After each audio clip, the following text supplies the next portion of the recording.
The Salaam Bombay Children Fund is working to empower slum-dwelling children of Mumbai. This organization is hosting its annual gala at the Rubin Museum on October 13th. Salaam Bombay Children's Fund CEO Ariadne Raymond and Advisory Board member Aditi Shrikam spoke with Ashok Vyas about this upcoming event. So my journey with Salaam Bombay started 3 years ago. Victor, who is the president of Salaam Bombay Children's Fund, introduced me to the organization at the first event at Christie's. And this is where I met Padmini Samani, who is the founder of Salaam Bombay Foundation, which had been ongoing with his initiatives for many years in Bombay. And there was an immediate connection. I've known Padmini for many years, and it really added legitimacy to the cause. And I went back to India, I looked at their programs, I visited the children in the slums, I went to the offices and really in-depth looked at what the foundation was doing for children and how Salaam Bombay Children's Fund in the United States would be able to raise money and awareness for these children's programs. And this is how I got involved, and each year we have more and more children participate in the programs. I think what really stands out is that Salaam Bombay, the core of the program and initiatives is that you're able to empower the children. You're able to give them life skills and motivate them so they remain in school and they're able to continue with their passion, enthusiasm for life when they move out. And most of the children are from slum families, they're migrant families, and they need to support their families, they need to work, and it's an easy drop to drop out of school and find some labor, and these programs help them to remain in school.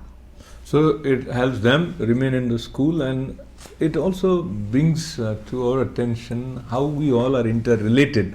So those who are living in whatever part of the world, if there is an area that is facing these kind of challenges, group of children especially, how someone from America would go to India, see the kind of work that Salaam Bombay is doing, and that is the first-hand experience of Ariadne before becoming CEO of, or rather accepting this responsibility.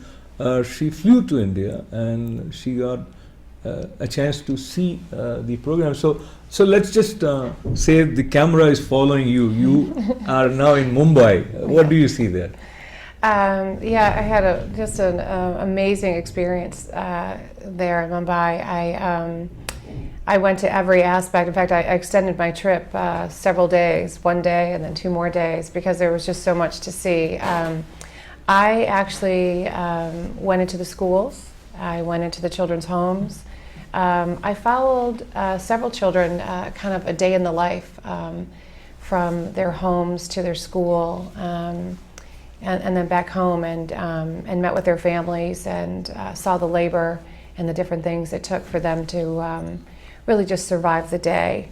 So I really I saw how important it was for these children to be in our programs, not just to be empowered to get an education, but be empowered to choose a life for themselves, to be a child and to have a childhood. And just like our children, these children desire to have a childhood where they can go to school and they can have food to eat, and they can help their families survive, and then actually have a future. As Aditi mentioned, many of the children just drop out of school and just go right into labor, and from a very young age, 13, 14, and that's the rest of your life. So the children in our program really have an opportunity that they just cling to, and their families are just so thankful. They brought me in their homes, and they were just so thankful that we would create such an opportunity and to give their children such a hope. And I think when it started off with dealing with the issue of tobacco use, which is how our program started off years ago with Padmini in this area, I think what she saw is that these children wanted more than just to drop out and go into the labor force, and so they really were able to then to go to school and. So I'm sorry, they were, so the children then are able then to continue in school and to get better programs from us and to get other choices, just like your children and my children. They have choices of going into a sports academy or a dance academy. We have media academies and different things that the children can do. And so it's an encouragement to stay in school, to get educated, to do other things, to have a childhood.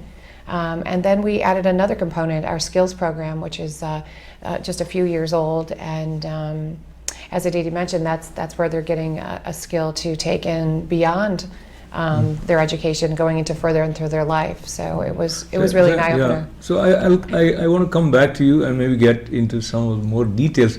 But Aditi, there are a couple of programs which are undertaken by Salaam Bombay that, as she mentioned, includes skills for life through athletics and art, and there is one advocacy training. If you talk briefly about some of these programs, and also there is a group of children, they come under one program, or all programs are applicable for same group of children? So all the programs run in conjunction with the kids when they're in school. Permission is taken from the school, from the headmaster, that they're able to enroll in these programs. There are so many children, and we do have limited programs, and this is the reason why we want to raise awareness and increase our funding so that we're able to support every single child who wants to be in the program. The academies offer programs: dance, music, performing arts, cricket, hockey. So the children in these programs, they have these specialized programs where they're great instructors and they're able to learn skills while they're in school, and these skills give them an extra dimension where they're able to uplift themselves when they go back to their homes and feel passionate about something, whether it be cricket or whether they learn the Kathak dance. They're able to take this back into their community and add some joy in their life, whereas when they would go back, say, to their slums, and they would face reality, which is, a really small one-bedroom house and a family that has to support 4 children. This enables them to dream, to think bigger, to be able to visualize that them staying in school is propelling them forward for a better life with better choices, so that they're able to uplift not only themselves, but their family, their siblings, and their entire community.